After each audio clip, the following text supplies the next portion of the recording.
Relink just got ton better when the latest update hits with all the changes and the latest features available. But the main star of the show is Sandalphon, who is one of the most anticipated characters in the game. Right out of the gate, he did not disappoint, and you will be asking yourselves if he is really just broken or just possibly bugged after watching this video.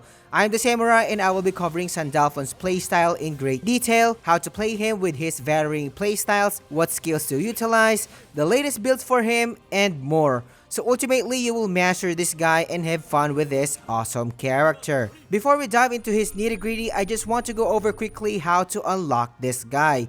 You need 3 Canaan White Blooms, which drops from the regular Lucilius, also known as the Final Vision quest, and also from the latest Zero quest, which is the level 250 Lucilius. However, you don't need to beat and farm the Zero quest to get Canine White Blooms, and just stick in the Final Vision quest. After having all 3 Canine White Blooms, give it to CRO and exchange Sandalphon's special crewmate card. Or you can straightly buy his pack to unlock him if you are a new player. Moving on to Sandalphon's gameplay, and I will be breaking down the key features of his playstyle so that you can understand his gameplay flow pretty easily. For starters, let's start by explaining how Sandalphon's forms work. Sandalphon has 2 modes to play, and the first one is his regular form, and the other one is obviously his Archangel form. Note that both forms will have different sets of normal attack combos, and when Sandalphon is in Archangel form, his skills are all heightened and generally even stronger. He can access his Archangel form if his Archangel gauge reaches its cap, and also by pressing and holding the Y button.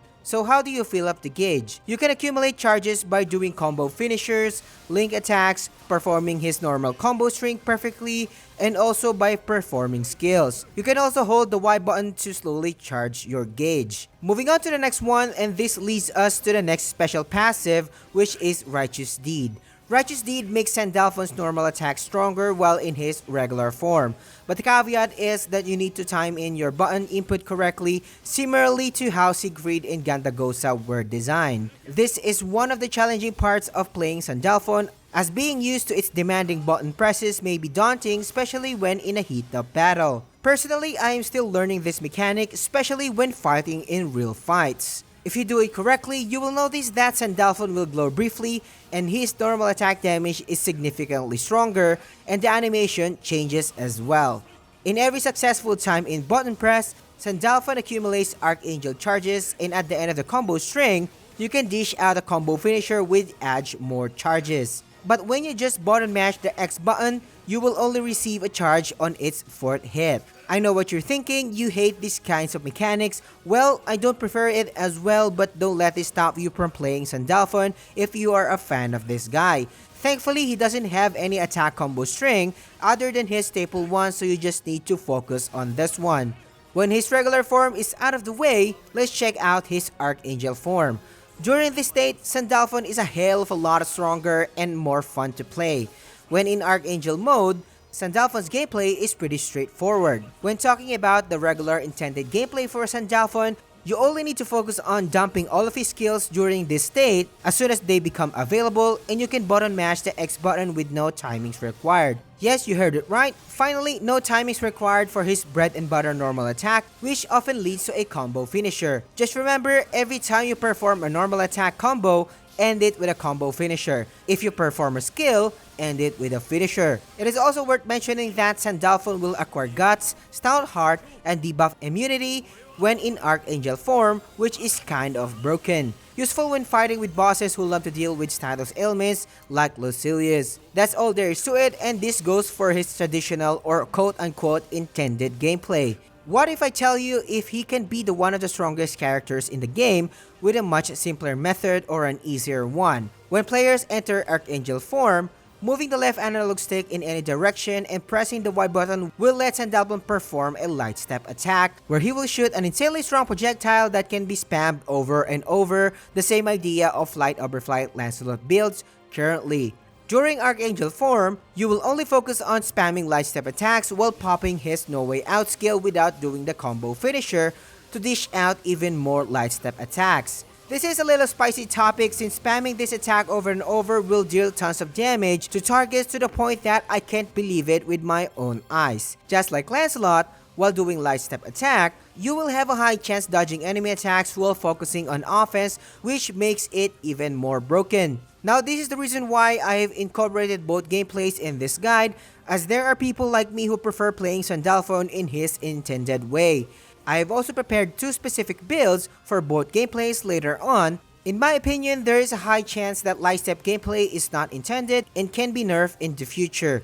But if this is intended, on the other hand, I have both sides covered by making builds for both playstyle. Now that the gameplay tips are out of the way, let's move on to Sandalphon's recommended skills. For the sake of the video, I'll be providing the best and essential ones for you to be able to deal the best damage possible. No Way Out is first on the list, one of the best skills in Sandalphon's repertoire. 80% of his attacks are melee attacks, so this skill helps a ton when maintaining your ideal range to bosses. Note that when in Archangel form, his skills changes as well.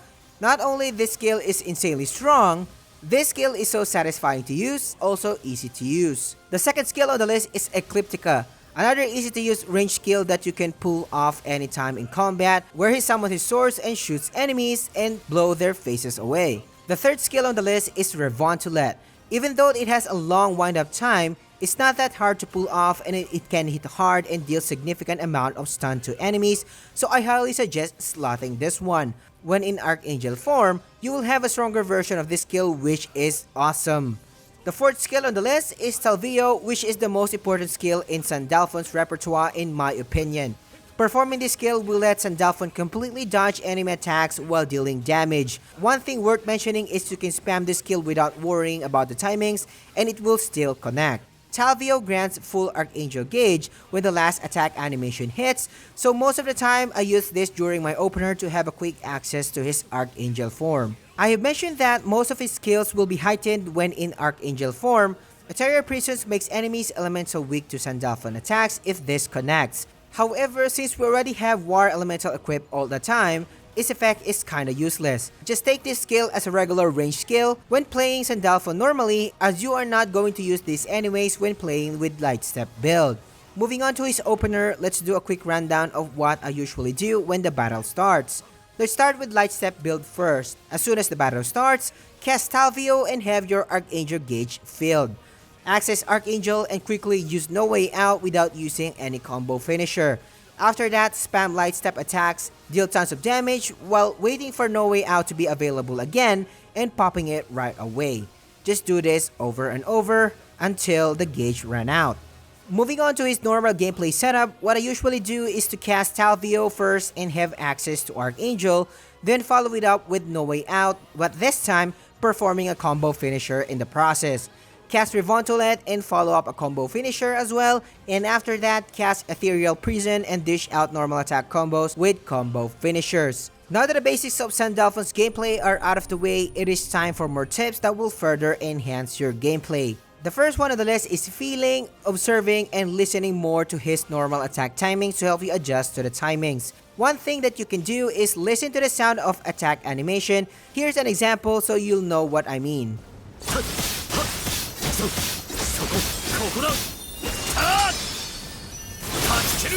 By memorizing the sound patterns, it can give you sound cues on when to press the X button to time the attack. While the most effective way that I found effective is to look closely at his sword. Every time each of the X attack animation ends, this is the time you press X again. Rather, in every swing, wait for Sandalphon's swords to slash through the enemy and finish its animation. That's it when to press the X button again to perform the perfect timed string. Looking at the tip of the swords helps really well. You can somehow get away if you don't want to do the timings and just smash the X button. However, just expect that you will deal lesser damage when in regular form, and you will have a significant slower accumulation of Archangel gauge charges, like really slow. I still encourage you to master the timings as it tremendously fills the Archangels like a jet. However, if you really don't like it and it leads to just dumping Sandalphon because of this, as mentioned, just don't do it. The second tip on the list is always to perform combo finishers as they charge your Archangel's gauge fast. This tip goes if you are playing him normally. Just make sure that every after skill, use a combo finisher as well when dealing link attacks and normal attack combination. It is worth noting that it is a must to participate in link attacks as it extends your Archangel gauge. But if you are playing the light step build, Don't use any combo finisher when in Archangel mode. The third tip is to optimize your link time burst. When under link time, always make sure that Sandalphon is in Archangel mode and spam all the skills you have. Again, this tip is for the regular gameplay, but if you are playing the light step build, focus on popping the no way out skill only without the combo finisher and spam the light step attack during link attacks. The fourth tip is to charge your Archangel gauge when the boss is in the middle of Bloodthirst mode or when doing mechanics. This will help you gather the charges slowly so that when you can damage the boss later on, you already have accumulated charges. The faster you can access Archangel, the more damage you can deal. However, I do want to mention that dying during Archangel form will completely delete your entire gauge, so be careful when in this mode. It is worth noting that I advise saving Talvio when your Archangel gauge is nearing its cap, so you can use Talvio later and get back to Archangel form as soon as possible. And lastly, when your Archangel gauge is about to be zeroed, use Zohar's Strike to deal tons of damage to enemies before reverting to Sandalphon's normal form, and you can do this by pressing and holding the Y button when in Archangel form. The fifth tip on the list is to use your Breath of Life skill when Sandalphon is in Archangel mode, just in case your team needs it, regardless of what builds you are using. Tip number 6 is to use your regular light step wisely. During his regular form, pressing the Y button and moving the left analog stick, you can perform light step to easily dodge enemy attacks and can also serve as a gap closing move. However, note that it uses your Archangel gauge, so be sure to not do this unless you really need to. But before anything else, only 3% of you who watch the channel regularly are subscribed, so help the channel by subscribing today, and it's free anyway, and I will love you forever. If you can hit that like button as well, it will surely help me a lot. Join our Discord server as we are building an empire where you can find like-minded people who love the genre. Now back into the video. Now that the skills are out of the way, let's move on to Sandalphon's build, starting with her suggested weapon first. Sandalphon has only 2 weapons, so you will be using Apprentice first, and then when you unlock your Ascension weapon, which is the World Ender, max this out and fully awaken it, as this is the best weapon for him.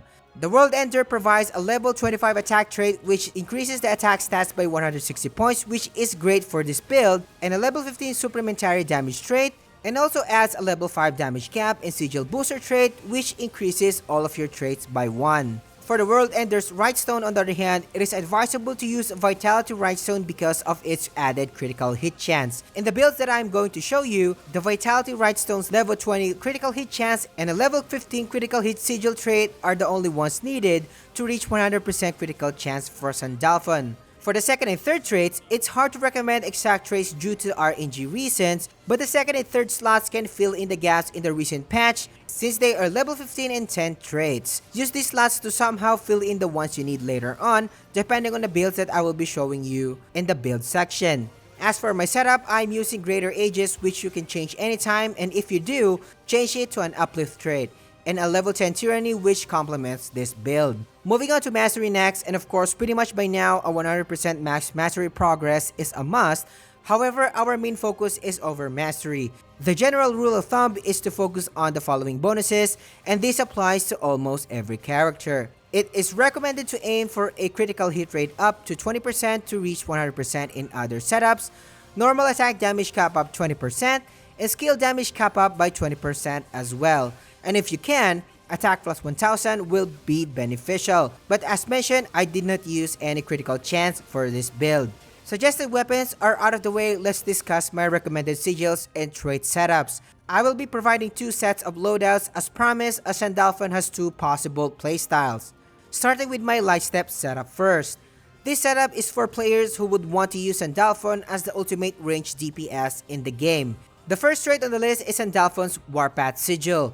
This trait boosts the restoration amount of Sandalphon's Archangel gauge upon triggering a perfect dodge with Light Step. But the banger is the 25% bonus damage it provides when in Archangel mode, which is beneficial for this build. Next trait on the list is Ein, which is essentially your Terminus weapon trait compared to the other characters, which caps Sandalphon's HP to 45k and increases attack stats by 50% and damage cap by 100%. Also, it comes with a level 15 regen trait, which is not a big deal and is good as as a bonus. In case you are wondering if both of his Awakening Sigils are good, I found both of these non-essentials for any of the builds that I will present you. Primarch's Awe does provide an increased damage cap and Archangel Gauge accumulation bonus, but if you can use Sandalphon correctly during his regular form, you will be back in his Archangel form in a little amount of time, so I find it better to just slot in other useful traits other than this. The Primarch Nimbus on the other hand is useless in my opinion, so disregard this.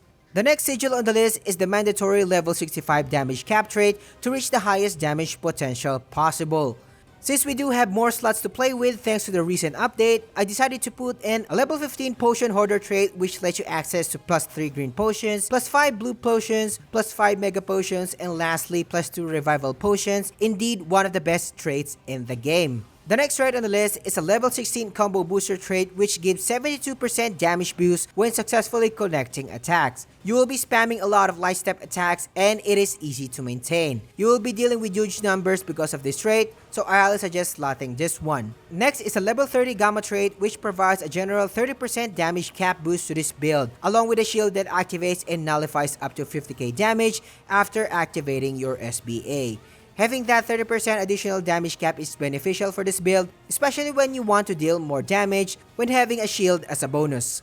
Next up is your mandatory supplementary damage traits. Since his weapon provides a free level 15 supplementary damage trait, having at least 2 supplementary damage 5+ will let you reach a level 45 cap. It is a must to take advantage of its immense additional damage. Moving on to the next one, which is the level 15 Berserker Echo trait. This is by far my favorite trait lately as it adds another 20% additional damage on top of your current 20% from the sub damage. The caveat is you need to reach 25k attack stat to have its effect permanently on. This is huge as having 40% additional damage is way too high, so I highly suggest trying your best to get this and maxing your original sub damage, and the numbers that I will be showing you later on will speak for itself. Next is my favorite level 15 improved dodge trait as it increases iframe windows and dodge count by 4. I highly recommend slotting this, especially when dodging bosses' attacks and mechanics continuously. The next on the list is a level 15 attack trait which grants the build a total of 1k at level 4-1 trait. This will give you the boost you need to reach the 25k requirement of Berserker Echo.